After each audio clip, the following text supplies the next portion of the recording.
Health টিপসে সবাইকে স্বাগতম। আমাদের আজকের আলোচনার বিষয় অল্প বয়সে যৌন মিলনের সমস্যা।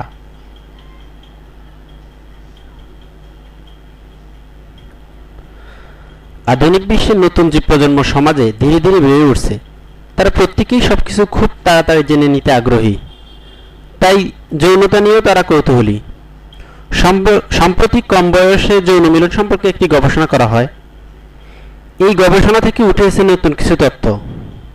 যৌন মিলন শব্দটা শুনলেই কম বেশি সকলের মনে একটি অদ্ভুত অনুভূতি জাগে। তবে কম বয়সী ছেলে মেয়েরা এতে আকৃষ্ট হতে পারে। যদি এদের উচিত শিক্ষা না দেওয়া হয়, তবে এদের মধ্যে বিপথে যাওয়ার আশঙ্কা বেড়ে যেতে পারে।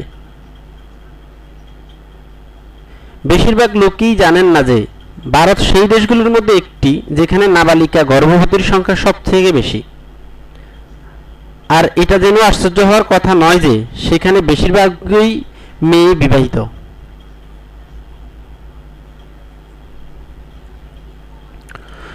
গবেষণা থেকে জানা গেছে, বাবা মায়ের যখন জানতে পারেন যে তার নাবালক সন্তান যৌন মিলন বা সেক্স লিপ্ত, তখন তারা হয় তাদের সঙ্গে খারাপ ব্যবহার করেন, নয়তো সব জেনে বুঝেও চুপ করে থাকেন।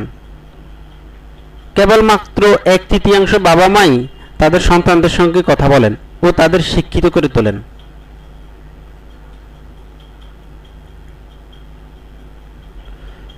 বেশিরভাগ লোকই তাদের সন্তানদের সামনে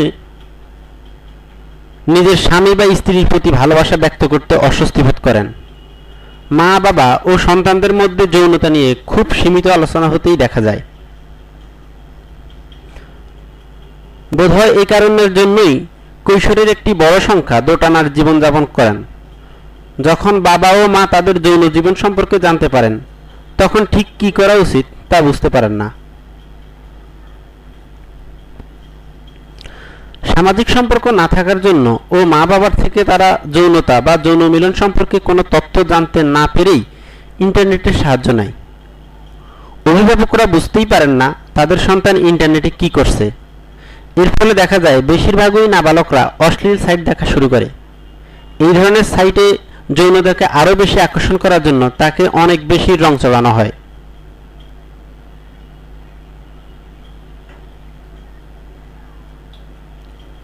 এতে অন্তরঙ্গতার বদলে বাসনা ও তৃপ্তির উপর বেশি জোর দেওয়া হয়। ফলে বেশিরভাগ বাচ্চাই এগুলো থেকে যৌনতার বিষয়ে প্রাথমিক জ্ঞান অর্জন করে। আর এই কারণে আমরা প্রায়শই বাচ্চাদের সেক্স সংক্রান্ত খবর জানতে পারি।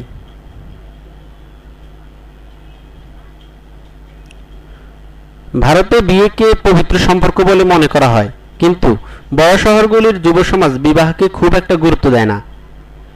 বেঙ্গালুর সেই শহরগুলির মধ্যে একটি যেখানে বেশিরভাগ যুবকই জানিয়েছেন যে তারা অর্থের বিনিময়ে যৌন মিলন করেন।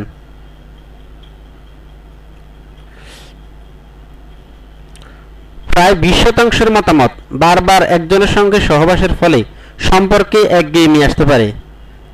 তেমনই হায়দ্রাবাদ ও মুম্বাইয়ের যুব সমাজ মনে করে বিয়ের পরেও পরকীয় সম্পর্ক রাখার মধ্যে খারাপ কিছু নেই।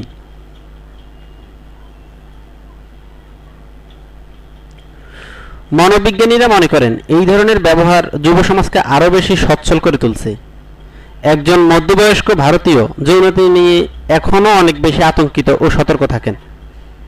কিন্তু ভারতের যুব সমাজকে এই বিষয়ে আরও অনেক জ্ঞান অর্জন করতে হবে।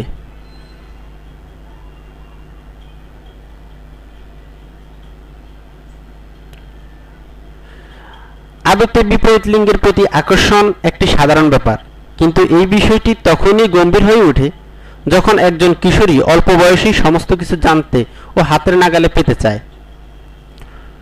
কম বয়সে একজন শারীরিক ও মানসিক উভয় দিক শারীরিক সম্পর্ক স্থাপনের জন্য পরিপূর্ণ হয় না। এই সময় সন্তানকে বোঝানোর দায়িত্ব অভিভাবকদের উপরই থাকে।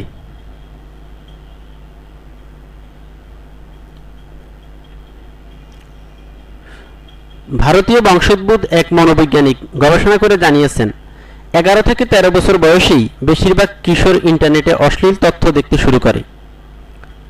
সিডনি বিশ্ববিদ্যালয়ের মেডিসিন বিভাগের মনোবৈজ্ঞানিক রাস সিনাথন ও তার স্ত্রী গৌমতী সিথার্থন প্রায় 800 জনের উপর একটি পরীক্ষা করেন। এই গবেষণা অনুযায়ী ইন্টারনেটে যারা অশ্লীল সাইট দেখেন তাদের মধ্যে প্রায় 80%ই পুরুষ।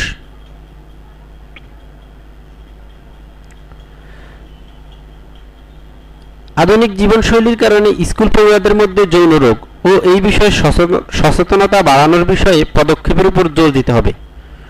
সত্যি কথা হলো, এদেশে এই বিষয়ে এখনো যথেষ্ট সচেতনতার অভাব।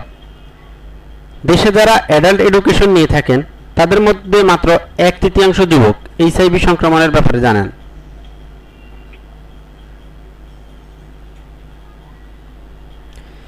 একটি গবেষণায় এমনও পাওয়া গেছে যে 1/3 শিক্ষকদের এই বিষয়ে সচেতনতা বাড়াতে তাদের নিজেদেরও আরও অধ্যয়ন করতে হবে।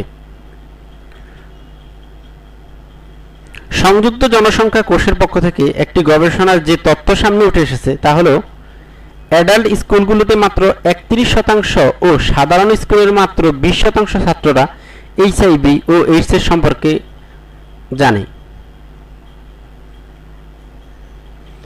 ভারত বা এশিয়ার অন্য দেশগুলিতেও কমবয়সী ছেলেমেয়েরা শারীরিক সম্বন্ধে আবদ্ধ হতে পারে। বৈজ্ঞানিকরা জানিয়েছেন এতে কৈশোর অবস্থায় মানসিক বিকাশ বাধা পেতে পারে। তারা জানাচ্ছেন যে এই বয়সে শারীরিক গঠন পুরোপুরি বিকশিত না হওয়া যৌন মিলনের ফলে শরীরেও ব্যাপক প্রভাব পড়তে পারে। এমনও জানা গিয়েছে যে কম বয়সে যৌন সম্পর্ক স্থাপনের ফলে মানসিক অবসাদ আসতে পারে। এছাড়াও এতে মস্তিষ্কের পরিবর্তন দেখা দিতে পারে।